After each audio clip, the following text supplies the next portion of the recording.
Warren Buffett is known today as one of the best investors to ever live. If you had invested just $1,000 in his investment company, Berkshire Hathaway, when he took it over, you would have over $21 million today, even with the recent market crash. This is an average return of around 20%, which exceeds the return of the S&P 500, which has an average return of 10% yearly. Now, how did Warren Buffett get such great results and become one of the richest men in the world? These results came from investing in companies and following a set of key principles that we'll cover in this video.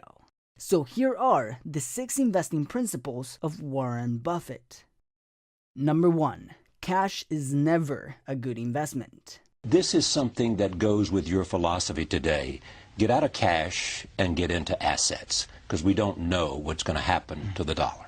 Well, cash is always a bad investment. I mean, when people said cash is king a year ago, I mean, that's crazy. I mean, cash wasn't producing anything, and it was sure to go down in value over time. On the other hand, you always want to be sure you have enough. I mean, it's like oxygen. You want to be sure it's around, you know, but you don't need to have excessive amounts of it around. And cash, we will always have enough cash around. But anytime we have surplus cash around, I'm unhappy. I mean, I would much rather have good businesses than cash. And we found a chance in the last year or thereabouts to deploy. We came in with something over $40 billion in cash, and we've got about $20 billion now, and we've had some earnings. So we put a lot of cash to work, and I like that. No, I'd much rather own a good business than have cash. And it is a hedge against the dollar? Well, you can say all assets are a hedge against the dollar. I mean, all you know is that the dollar is going to be worth less 10, 20, 30 years from now. I say worth less, not worthless. Right. You want to watch that. But it will be, you know, and that's true of almost every currency that I can think of. The question is how much it depreciates in value. But cash is not a place to, at that. Number 2, invest in productive assets. So you could have a cube, if you owned all the gold in the world, you could have a cube that would be 67 or 68 feet on a side.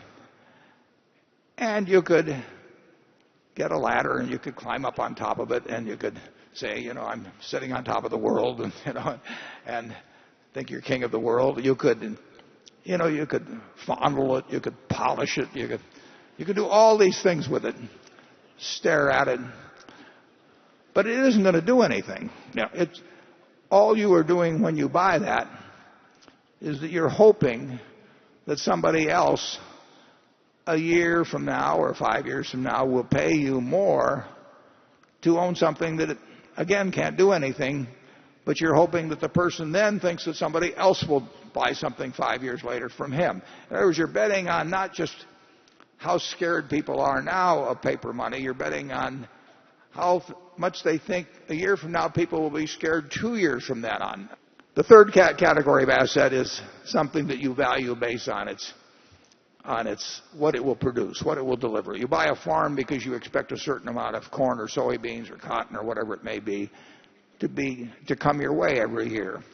And you decide how much you pay based on how much you think the asset itself will deliver over time.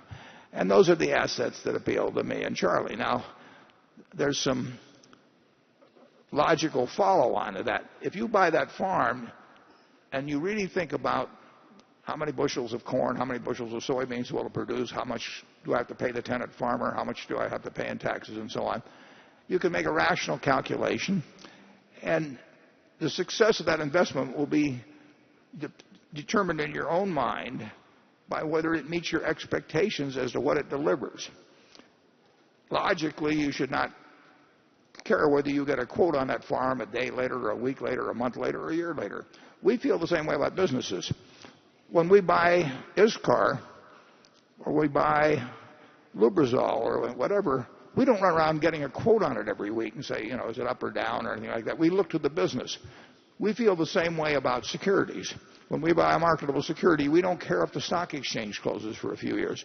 So when we look at Berkshire, we are looking at what we think can be delivered from the productive assets that we own and how we can utilize that capital in acquiring more productive assets. Number 3, stay in your circle of competence. Defining your circle of competence is the most important aspect of investing. It's not how important, how large your circle is. You don't have to be an expert on everything. But knowing where the perimeter of that circle of what you know and what you don't know is, and staying inside of it, is all important. Tom Watson Sr., who started IBM, said in his book, he said, "I'm no genius," he said, "but I'm smart in spots, and I stay around those spots." And you know, that is the key. So if I understand a few things, and I stick in that arena, I'll do okay. And if I don't understand something, but I get all excited about it because my neighbors are talking about it, and the stocks are going up and everything, I start fooling around someplace else, eventually I'll get creamed, and I should. Number 4, evaluate companies first. You can't keep always trying. For the average person who's maybe never bought a stock before, what's your advice about that? You can't constantly sit there and wait and say, oh, it's going to go higher, it's going to go higher. We don't even think about that. What we think about is how much is it selling for, how much do we think it's worth. When we bought it at $35 billion effectively, I felt the company was probably worth at least $100 billion. How did it come to your attention? How do you find a stock like PetroChina? I sit there in my office and I read an annual report, which fortunately was in English, and it described a very good company. And told about the oil reserves, told about the refining, told about the chemicals, everything else. And I sat there and read it, and I thought to myself, this company is worth about $100 billion. Now, I didn't look at the price first. I look at the business first and try and figure out what it's worth, because if I look at the price first, I'll get influenced by that. So I look at the company first. I try to value it, and then I look at the price, and if the price is way less than what I've just valued it at, I'm going to buy it. Number 5, play big and don't waste opportunities. Omission is way bigger than commission. There's big opportunities in life have to be seized. We don't do very many things, but when we get the chance to do something that's right and big, we've got to do it. And even to do it in a small scale is just as big a mistake almost as not doing it at all. I mean, you've really got to grab them when they come, because you're not going to get 500 great opportunities. You would be better off if when you got out of school here, you got a punch card with 20 punches on it. And every financial decision you made, you used up a punch. You'd get very rich because you'd think through very hard each one. I mean, you went to a cocktail party and somebody talked about a company, you didn't even understand what they did or couldn't pronounce the name, but they made some money last week and another one like it. You wouldn't buy it if you only had 20 punches on that card. There's a temptation to dabble, particularly during bull markets. In stocks, it's so easy. You know, it's easier now than ever because you can do it online. You know, just you click it in and maybe it goes up a point and you get excited about that and you buy another one the next day and so on. You can't make any money over time doing that. But if you had a punch card with only 20 punches, you weren't going to get another one the rest of your life, you would think a long time before every investment decision. And you would make good ones and you'd make big ones. And you probably wouldn't even use all 20 punches in your lifetime, but you wouldn't need to. Number 6, invest in yourself. The best moat you can have is your own talent.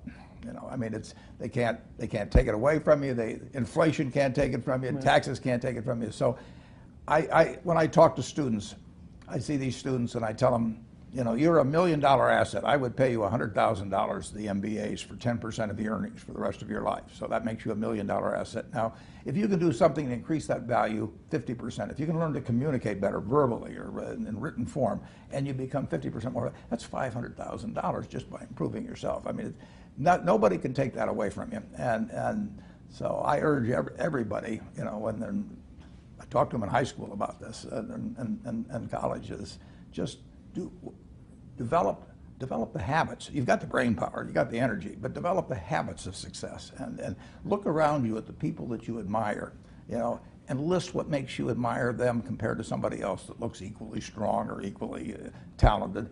And those are things that you can do. I mean, just write them down. And you know, people like people that they like them if they're humorous, if they're friendly, if they give credit to the other fellow. I mean, and they don't like them if they're stingy, you know, or they overstate and overpromise and all those sort of things. Well, that's a decision you make. So I encourage everybody to build your own moat around yourself. Alright guys, I wanted to start this series for us to learn from some of the most successful people in the world and absorb their knowledge every single week. In the comments below, let me know who would you like me to cover next in our 6 Rules of Money series. If you like this video, make sure to give it a thumbs up, it really helps us with the YouTube algorithm, and as always,